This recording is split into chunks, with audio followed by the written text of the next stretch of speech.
Both the Oscars and the Golden Globes are trying to do this thing where they also give out like a popcorn movie award. But like when a movie like Dune can do both. Right? Exactly. It made a ton of money. A lot of people saw that movie in theaters. But also, it's made by an auteur director. It has these incredibly talented craftsmen, artists, actors, musicians, everybody involved in it. It should be rewarded.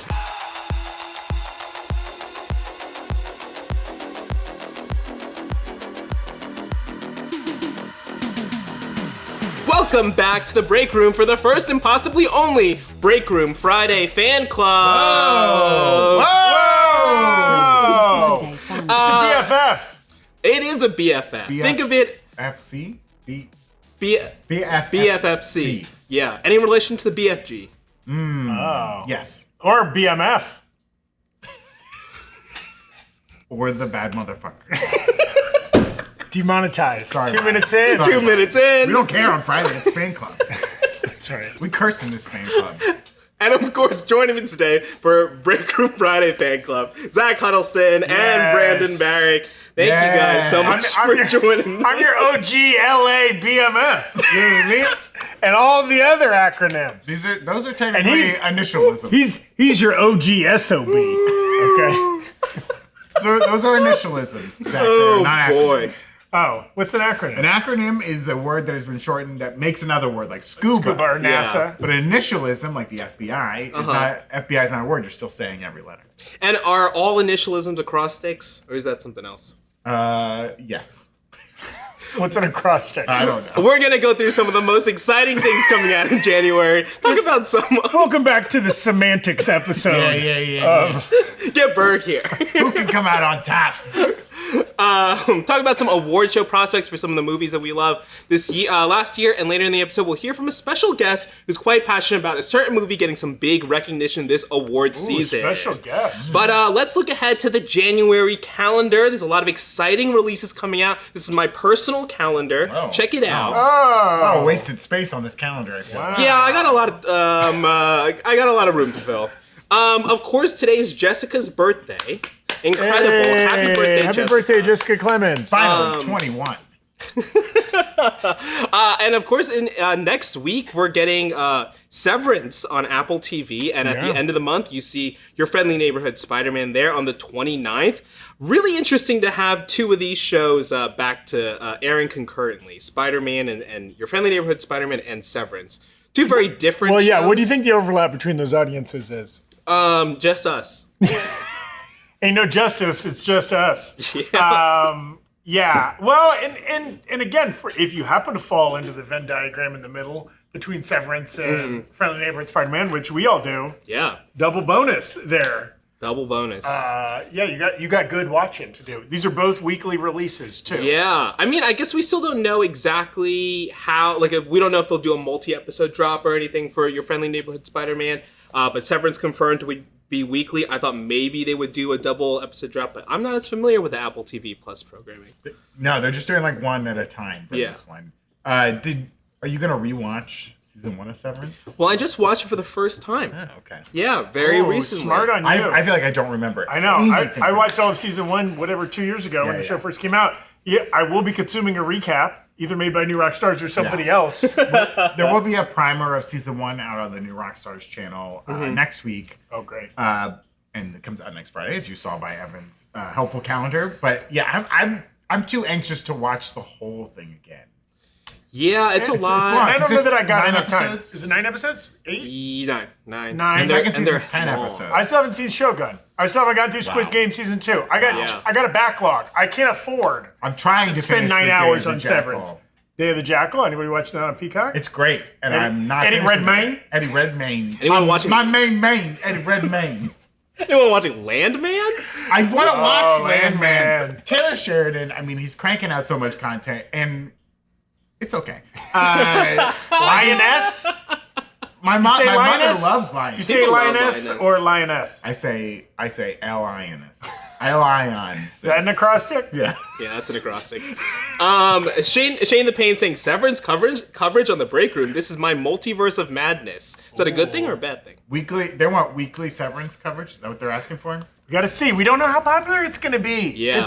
It's a little niche. We don't know how many people even watch Apple TV Plus? Yeah, how many people watch Palm Royale, Brandon? Oof. -5. Hopefully not that many. Oh, wow. It is always. I mean, all these streaming services, they really lock down, their viewership. They put out things where they'll say it's the most watched series, and I feel like Disney Plus loves to do that for all of their like Marvel series and Star Wars series. Netflix is always toying with like what's number one, and I always think it's BS. I don't believe it. I think it's how they hype their own program. So it's really hard to tell. One thing we do know is like subscribership numbers. Yes. And Apple TV is pretty low. Yes. Compared to a lot of It's like under 10% what Netflix has. Yeah. And Netflix is dominant. They're way above like the next closest one, which I think is Hulu after Netflix. Yes. It's all kind of weird now with the bundles, right? Because people have like Hulu and Disney Plus. true. You can watch- and now Hulu shows are on Disney Plus. Yes, you can watch Shogun on Disney Plus Yeah. now. In addition to on Hulu. Yeah, right after you finish Doc McStuffins, you can roll right into right. Shogun. Bluey into Shogun, into Skeleton Crew, into Night Bitch, which is sitting there on. Every time I open Disney Plus, it's like, hey, you loved What If? What about Night Bitch? a little something for the kids, a little something for the night bitches. You know what I mean?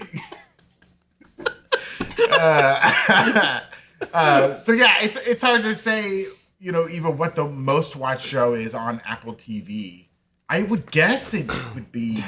And it also, obviously, for our purposes, we don't even care about big picture ratings, though that is indicative. If 10 million people are watching a show versus 1 million, that means there's 10 times as many potential Break Room or New Rockstars audience members. And that's part of the problem. Like, we would have loved to have covered things like Dune Prophecy or even Creature Commandos on a weekly basis. Yeah. Penguin, same thing.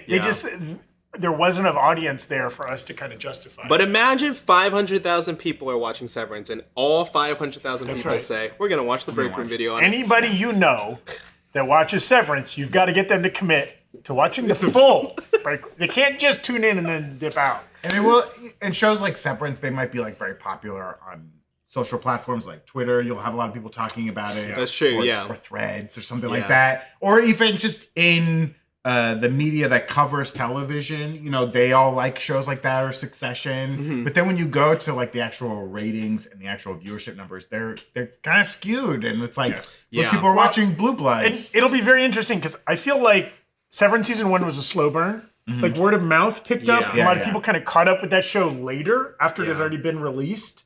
There's also a thing with all of the lesser, kind of less popular streamers where like people don't say subscribe to Apple TV Plus. When a show is out that they want to see, they subscribe, maybe they watch everything, and then there's not that much on that streamer, so then you leave, you unsubscribe, and you come back 2 months later. Same thing with Max or some of these other streamers. So, like, there's a chance. It's why, like, Ted Lasso remains, it's like the only show that Netflix has ever done that stays in the top 10. Because, like, Apple TV. When people subscribe to Apple TV Plus, they watch all of Ted Lasso, and then they leave. That definitely has to be the biggest one, right? And then maybe second to Ted Lasso, morning show, and then Shrinking popular, maybe and at this point. And then they have all of these very expensive fantasy and sci-fi shows that not many people have watched. Michael Douglas, Ben Franklin show. That's all I'm saying. That's on there. Mahershala Ali, weird cloning show. Sam Worthington, Dark Matter show. That's right. Silo. People love Silo. Just finished season 2. We know it's getting 2 more seasons. 3 and 4. Wow. Foundation, I think, is done. I think Foundation is done. 3 seasons. It's a recurring thing on Break Room. We just start naming shows that are either completely made up or they are currently in their 4th season on Apple TV. It's wild. Femurs. I did like Femurs. That was Femur was great. Gary Oldman's great in Femurs. I'm more partial to Lemurs. Oh, that's also on Apple TV Plus. Yeah. Silent Fury was pretty good. I really enjoyed Emil Hirsch in that. I thought he was pretty good. Oh, rest in peace. Dang. Wait, who's the one that died? Not Emil Hirsch? I don't think so. No, who was the Star Trek actor that died? Wesley? No, you know what I'm talking about. Emil Hirsch was Speed Racer. I'm thinking of who played Chekhov. Anton Yelchin. Oh, Anton Yelchin, yeah. They took the wrong one. Damn. They should have done Emil. Google him. Look up Emil Hirsch. He's not a good guy. Okay. Is this fan club energy? I don't know. Guys, it's Friday. Okay? The FFF has This a... BMF said EH should be DIED. That's right. Jackie C's, thank you so much for the 2 gift subs on Twitch where we're doing this live. Have we even started the YouTube video? Yeah, we started. Oh, okay, good. All right. Hey, you know what Severance doesn't have, though? Severance doesn't have a prequel comic. Like Your Friendly Neighborhood Spider-Man, which has had a prequel comic talking about how Peter kind of, how he spends his time before he gets to the school that he's going to be going to, which I think is currently unknown, but he's not going to Midtown High. We see him and Nico Minoru after he gets kind of bitten and some time passes, and then they're like, we got to go and investigate this thing. And they just get into some hijinks together. Do you think more of these Disney Plus shows should have like prequel things like that? Or is it too much extra reading?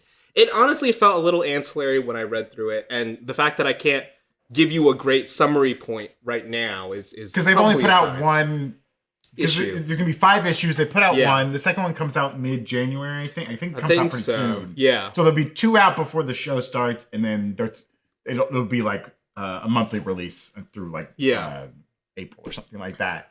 I don't know. I mean, I think if it adds more, this show also seems like it is kind of his first year. So it's like, I don't know how much of a prequel comic I need. I know they showed footage at D23 of the moment he gets bit, which happens like at school. So this comic is kind of like around that, right? Yeah.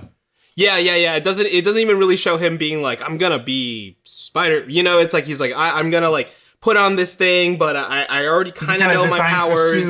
Thinks up the name. Is the goal to promote the show to comic readers or to promote the comic to show watchers? Great question. Yeah, I think it just feeds. It feeds the beast. You're approaching this from many elements. Like if you're someone who reads a lot of comics, but maybe isn't that tapped into Marvel Animation's release slate. Yeah, you'll see this and you'll be like, oh, there's a show attached, and like vice versa. It all feeds into. I think it works best, and maybe this is what they're going for, when it can add value to a watcher, right? Like, oh, even more of the story gets explored in comic book form. I love this show. I want to consume more about this show. Yeah. Oh, I can also read these comics and get new information. If it's just like a recap or a bad version of the show, I don't know think if that's it going to be accomplishes anything. And I think it's time will tell if how much overlap there will be, if any. Morgan004 saying, do you need to read it before the show? Nah. I don't think so. It's not like 100% necessary. I think it does maybe like set up a few things that, like Zach said, are like additive to the experience, but it's also we all know the Spider-Man story. I mean, unless they're making like drastic changes, which the biggest one seems to be Norman Osborn. His like mentor in this, and where the spider comes from feels a little bit more Spider-Verse style, but also, I mean, it'll all be spelled out in this show. Yeah, there's not gonna be a barrier to entry to a Disney Plus animated Spider-Man show. You know what I mean? Super complicated, super dense. Yeah, I mean, I've been finally catching up on My Adventures with Superman, which has been very fun as someone who has not read a ton of Superman comics. To see how they're taking the origin stories we all know and kind of putting little twists on it and kind of starting from scratch and introducing characters to you in a fun way. I appreciate that. So it'll be interesting to see how they do it on this show. And it seems like they're planning for Your Friendly Neighborhood Spider-Man to have a lot of Marvel characters. Yeah. We know Doctor Strange and like Iron Man. We know Charlie Cox is doing Daredevil's voice. Vincent D'Onofrio is doing Kingpin. In addition to the rogues gallery of villains that are probably going to pop in there. They've showed like Doc Ock's going to be a part of it. Scorpion. We've seen Kurt Connors in normal form. Yeah. Watch that. I hope he has both arms and he's constantly putting one at risk. We've seen Mammal Kurt Connors. Mammalian. Not reptile. Human Kurt Connors. And I think the great thing about this show is that like it won't be like MCU canon, at least as it stands right now. We were talking a little bit about this yesterday when we were talking about Creature Commandos, but it does feel like that if the show can be, stand on its own and like be less referential, like not as like what ify, or like it might stand a better chance like on its own. And I think that was the best version of it. Yeah, I would really I hope that Marvel Animation can really get going. And get to the level that DC was at when they were really pumping out some really great. And I think DC's still doing a really good job with their animated stuff, and Marvel is still. Can you only have one good at a time? I don't know. You make an argument that like DC animation was at its best when a lot of that live action was not doing so good.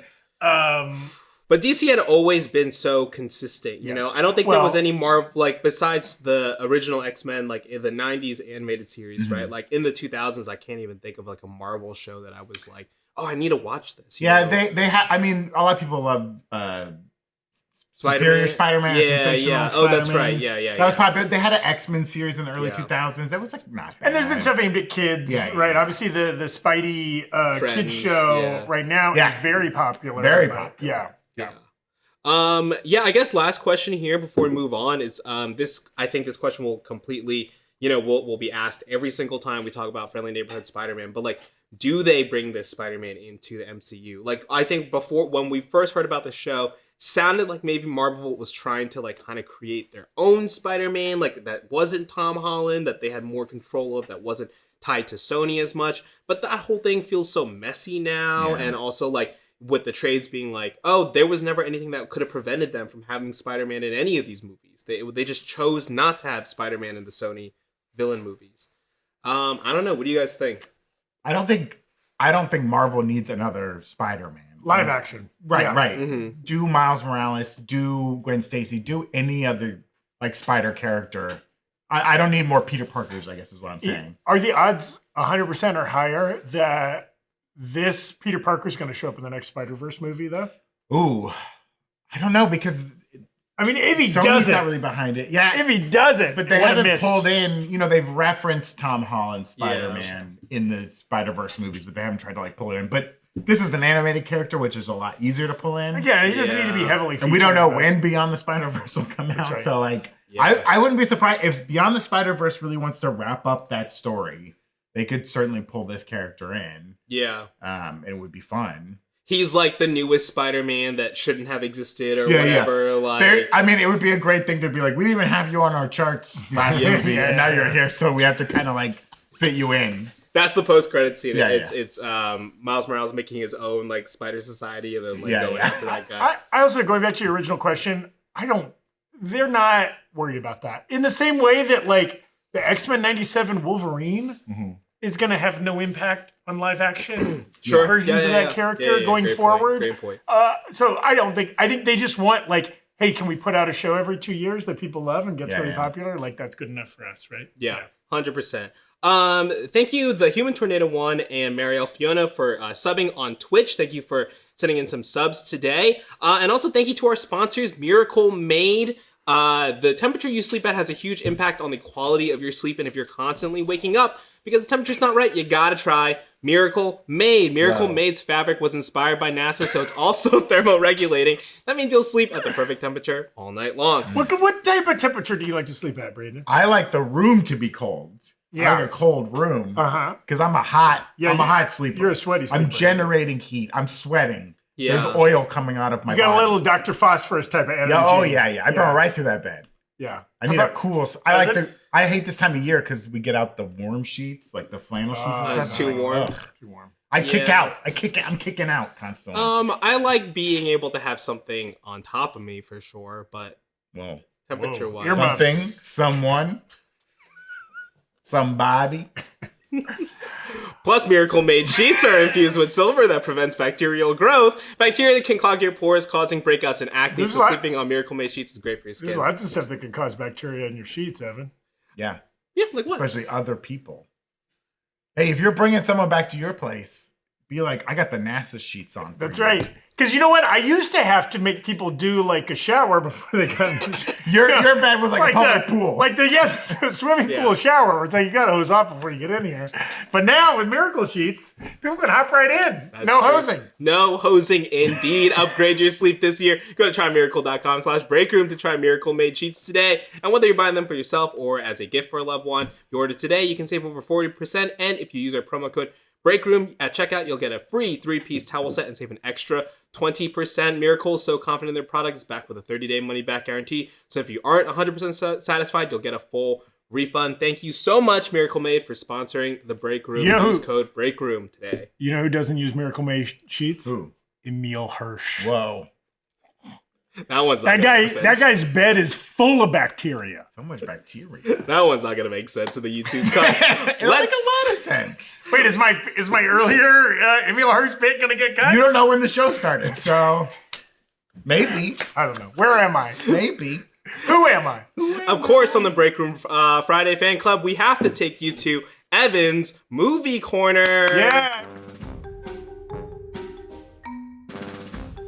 Okay, welcome to Evan's Movie Corner. As today, I want to recommend one movie that I watched this week. Zach, get out of Evan's We didn't quite plan for this. I want to recommend one movie that I watched this week, and that movie today is Wallace and Gromit, Vengeance Most Foul. Look at that movie. I love that this stop motion is so well articulated. It's so rich. It's so colorful. It looks so good. Like, honestly, you really feel like you're outside when you're watching this movie. I think it's super, super funny, well worth the watch. This is the second feature-length Wallace and Gromit film, the first film that they've made since the passing of the original Wallace actor.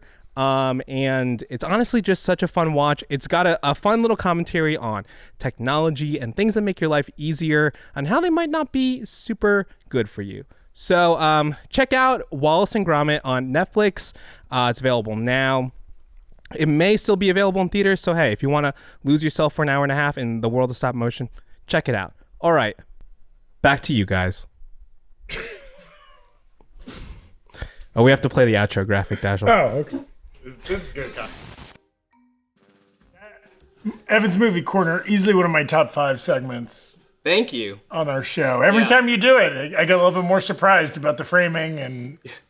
Listen, it's evolving. If you have a movie you want me to check out, let me know. Brandon had to jump off before we get into the next section of our show here. But we want to talk about the Golden Globes. This is the Hollywood award season is starting. The Oscars are coming up. Maybe put on hold because of these fires. We don't know. But the Golden Globes were really interesting. A lot of interesting films won. Wiki won an award. Shogun won a lot of awards in the TV categories. But what about Dune Part 2? We got 2 nominations, one for Best Picture, Drama, and Score, which is not eligible for at the Oscar, and 0 wins. And no wins for Timothée Chalamet, who people thought was kind of like a shoo-in for Best Actor. But he was nominated for his portrayal of Bob Dylan in A Complete Unknown. And of course, Dune Part 2 faced some stiff competition at the Golden Globes in its category, squaring off with the winner, The Brutalist, which won a lot of awards that night, and in Score, where it lost to Challengers. And who was not listening to the Challengers score last summer? But here to join Zach and I to discuss Dune's award prospects, it's Herbert Frank, the Dune Goon. Whoa! Hey, yeah. We got the Dune Goon? Yeah, you got me, the Dune Goon. I love Dune. Oh, wow. You have a hat that says Goon in the Dune font. Yeah, isn't that funny? It says Goon Part 2. I got it at a gas station. Oh, wow. How many times did you see Dune Part 1 and Part 2 in theaters? I'm still watching it in theaters right now. Yeah, you're renting one out? Yeah, I rent out of theater every day, and I watch it back to back. You splitting the cost with anybody? No. That's incredibly expensive. It's streaming for free on Max. Nah, I don't like that Max streaming stuff. I like the actual cinema. I made a lot of money when I was unjustly run over by a garbage truck. Oh, who gets justly run over by garbage trucks? People who are mean to garbage. Oh, fair. Okay. Now, I have some questions here. I loved Dune Part 2. I consider myself a goon. Maybe not You to didn't the like level. Part 1? I loved them both. Oh, okay. I don't know why you qualified it. Wait, it's the one we're talking about because it was the one that was nominated for Golden Globes. I think both parts are eligible. It's not true. They're still playing in theaters. No, but for current awards are only movies that came out in 2024. I think the only fair way to view Dune is that it's one complete movie. And it's unfair that Hollywood made Villeneuve split it into 2. How do you say his last name? Villeneuve. Okay. My question here is, there's been a lot of talk. Famously, award shows don't love to reward sequels in general, but specifically mid parts of trilogies, right? Okay. Return of the King won a lot of Oscars, but neither Fellowship nor Two Towers got much awards. And it should have been Two Towers. I think we all agree. That one should have got all the awards. Empire Strikes Back should have gotten all the awards. Yeah. Sonic 2 should have gotten all the awards. That's true, yeah. Pitch Perfect 2 should have gotten all the awards. You just like twos in general? I love Part 2. Are you a Batman Returns guy? Batman Returns, superior. You know why? Because Batman kills people in that movie. Oh. Where are you at on The Lion King 1.5? That's direct to DVD, and I don't count that. That makes sense. But you're a big Moana 2, Stan? Well, I do like Moana 2 a lot. I like where they went with it. I think it's a lot better. And now that we have Joe Mufasa, that makes the original Lion King Part 2, so I like it better. So a prequel. A prequel will adjust the trajectory. Well, here's another thing people are talking about around Dune Part 2. And I think Wicked falls into this category. This has come up in some recent Mission Impossibles. But the naming of movies as Part 1s and Part 2s, especially naming when a first movie comes out, and like Wicked or like Dune, there are already sequels planned. Yeah. In the case of Wicked, the sequel's coming out a year exactly later. Right. It's already been shot. They did not promote too heavily that it was Wicked Part 1. Yeah. Right? Even though they know it is Wicked Part 1. And it's in the title. In the title, like, sequence. It Yeah. says Part 1. Yes, but like the movie posters and things like that did not are not say. really putting out. And I think the second movie is not really called Wicked Part 2, doesn't it? It's called Wicked for Good. Yes. Does that lessen your excitement for the movie now because it's not? No, I'm not Part an idiot, okay? It's still Part 2. I understand. I don't need it written in the title. I'll be okay. I know I don't look smart, but I am smart. Okay? You're a goon. How did you feel about Dune Part 2 losing out to The Brutalist at the Golden Globes? Here's the thing with The Brutalist. I'm not going to see it, okay? Well, depending on where you live in the world, that might not be up to you. It's only playing at like 8 theaters in this country. Yeah, and I don't have time for it, okay? I got to watch both parts of Dune every day.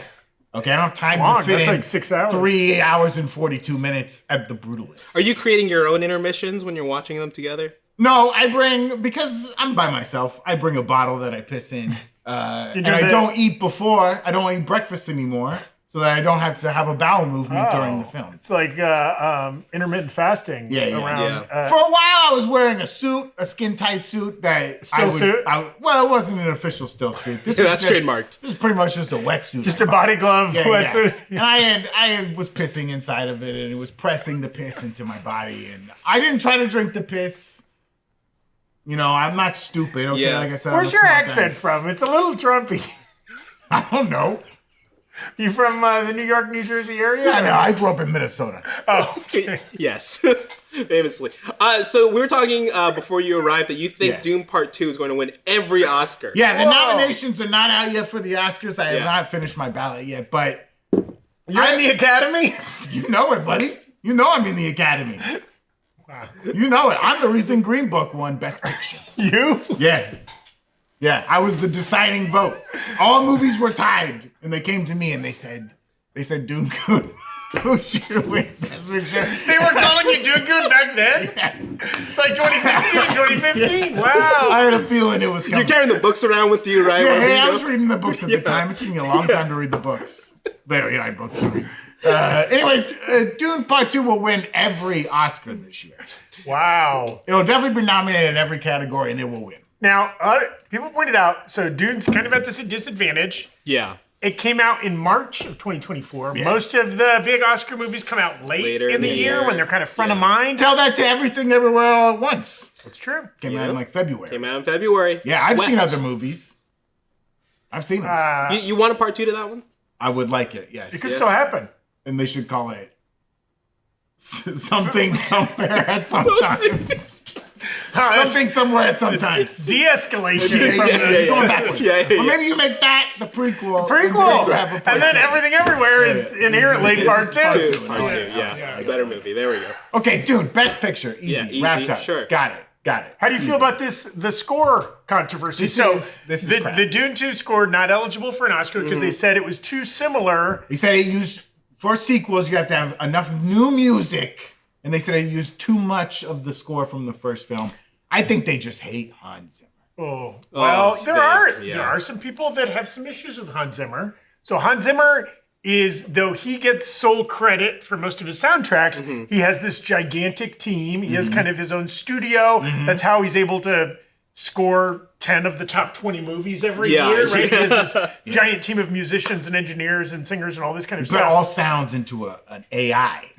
And now he has every sound like in a computer and he can just push it out. You mean a thinking machine? He's got his own thinking machine. That's Haynes Zimmer. Because it's H-A-I-N-Z. Oh, okay, I get it now. Thank you for spelling it out for me. Wow, the joke it's more of a written joke. Yeah, so that's and I will say I don't hate that logic because the I soundtrack get it. is similar enough. But also, like, if you apply that to everything, like the Wicked soundtrack is eligible, even though those songs are all from Broadway. Well, okay, I hear you. It's not Wicked is not optional for best song because they didn't have any new songs. But Part Two, for good, is gonna have 2 new songs in it. Right. Which is stupid. They should just put them up and put one of Really each so should you have- can they win 2 really should have done Oscars. that. Yeah. But the second act they gotta fill it out a little Yeah, more. They're gonna yeah, give more Elphaba time, like yeah. a hot new song. It's Now, gonna be great. Have either of you seen A Complete Unknown, the Bob Dylan biopic? I haven't yet. I really want to, actually. I want to. I haven't seen it, but I want to talk about that too as it relates to Dune. Timmy Chalamet, our guy, Lisan Al Gaib himself, is getting some awards traction around that movie, which just came out. He's been doing the heavy press tour. He's on College Game Day. He's going on Theo Vaughn. He's really out there pressing the flesh, but it's all around this movie. Now, is that doing short shrift to his performance as Paul Atreides in Dune 2? I don't think so. I think Timmy knew that A Complete Unknown needs to make a lot of money because Bob Dylan's got him over a barrel. Yeah. You know what I mean? Bob was sending a lot of mean letters to Timmy's house saying, "I will kill you if this movie doesn't make $1 billion." Yeah, he threatened to kill him. Wow. Oh my God. Isn't he like 90 Timmy years knows old? that the Academy, aka me, love the Dune movies and are gonna nominate him. He doesn't have to campaign. He doesn't have to play the game. Okay. Oh. He's so humble. That's how we know he's gonna win. Do you think he was secretly hoping he'd be nominated twice? Twice in the same category? It's happened before. It has happened before. It was the actress, best supporting actress, right? I believe. Oh, is there was there a year Nicole Kidman had 4 of the 5 nominations or something I like think that? so. I think Eddie Murphy was nominated 7 times for the all- Nutty all of the Professor. clubs? For each club. For each he was club, nominated. I think Tom Hanks was nominated for all the characters he played on the Polar Express. I thought you were gonna go Cloud Atlas. Oh, Clyde, man, we didn't get nominated for that. Yeah. Everybody likes, that movie's been collectively erased from our memory. No problems with that Memory movie as far as I holes. remember. Faye Bainter was nominated, I guess, for 2 Oscars in the same year. I feel like there was someone else. Scarlett Johansson, Marriage Story, and Jojo Rabbit. There we go. Oh, was that the same year? Wow. Okay. Sebastian Stan just had different categories. Yeah, He- yeah, he yeah. was Oh, that's right. The nominated Golden twice. Globes. Yeah, for The A Apprentice Different Man and The A Different Apprentice. Man. Yeah. So that's he was probably pretty confident he might have gotten nominated for that at some point. But Dune Part 2 famously got pushed into the new year, so maybe that's of consideration. But I don't see it winning Best Original Song Yeah, Will. for this. I don't think there's any musical numbers. Yeah, the one that goes, I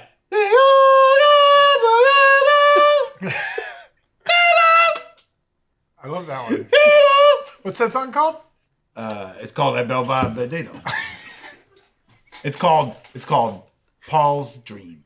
It probably is called Paul's Dream. It's probably Or called Paul's Dream. Gurney's Battle. I love Yeah, all yeah. the songs on that soundtrack have names like generic like that, but then Yeah. the lyrics are all- Across Arrakis. Yeah. Oh, there we go. Defeating the Saruman. The Sakatur.